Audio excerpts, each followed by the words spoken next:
Gary, the reason I say that the laws of physics allow for matter to make choices is because we are matter and we make choices.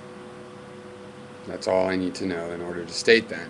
Now, what those choices really are, that's another that's another matter entirely. Are they really?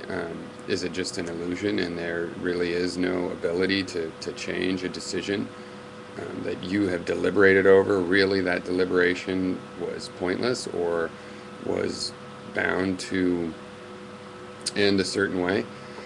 Fine, then demonstrate that. Show me that. When you find the laws of physics that have matter behaving in a way that we call making choices, then you will be able to say more about those choices. Only then will you really be able to investigate the choices. If you just deny that there are choices, even though we see them.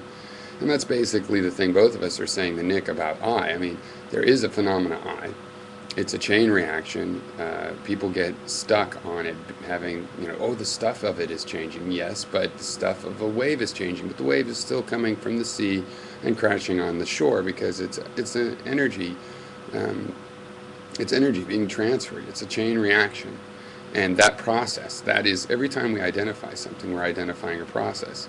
Now, traditionally in Western philosophy, the subject of personal identity is really obsessed on this issue of an unchanging something. We need to find an unchanging something because that's what we want to name. Well, that's what you want, but you're not going to get it. Everything you name is going to be a process. And every process involves, the constituents, the matter involved in that process changing. And even the process itself changes because it's affected, of course, it's a relationship between its parts, and as they change, it changes. So we name something changing because of the continuity, because of the conservation of energy. We name something that's changing. We can do that.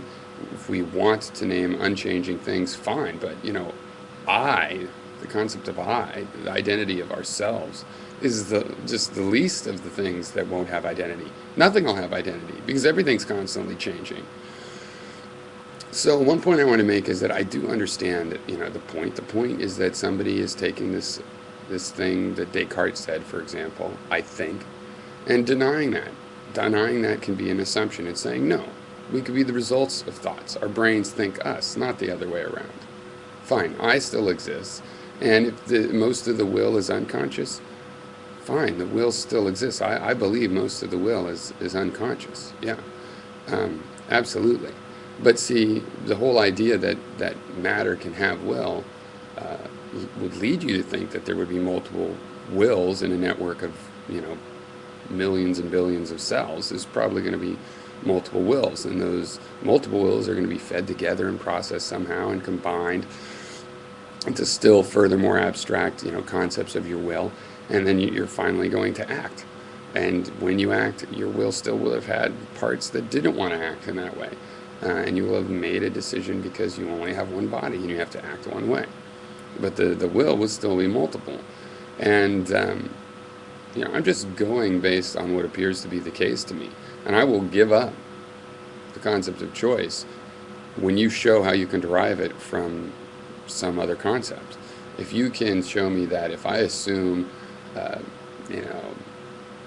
the law of identity and the principle of induction, then you can derive the concept of choice from it, then okay, I'll say I don't need choice. Choice is somewhat of an illusion. It can all be told in these other terms. But you can't do that. Nobody's ever done that. I don't think you're ever going to do that. And you just can't face this. It's like you think it's phantasmagorical of me to say, oh, laws of physics obviously allow matter to make choices because we're matter and we make choices. And you assume that, no, matter can't make choices. You are matter. You are just matter, remember? You are not a metaphysical soul or anything. So you're matter. So these things we call choices, matter is making them. That's it, QED. You are matter. You make things we call choices. We can call them fneudads and say that matter has the ability to make fneudads, if you like, or behave in a fneudad kind of manner, or, whatever you want to call it. I'm going to call it choice. You can prove that choice isn't what we thought it was, but you can't tell me I can't name the phenomena, just like we're naming the phenomena I. So I do name the phenomena. It needs to be explained. And if you want to tell me it's totally different than it's always appeared to be, then you need to demonstrate that very clearly, as I've said before, as clearly as astronomers were able to demonstrate that we go around the sun and not the other way around.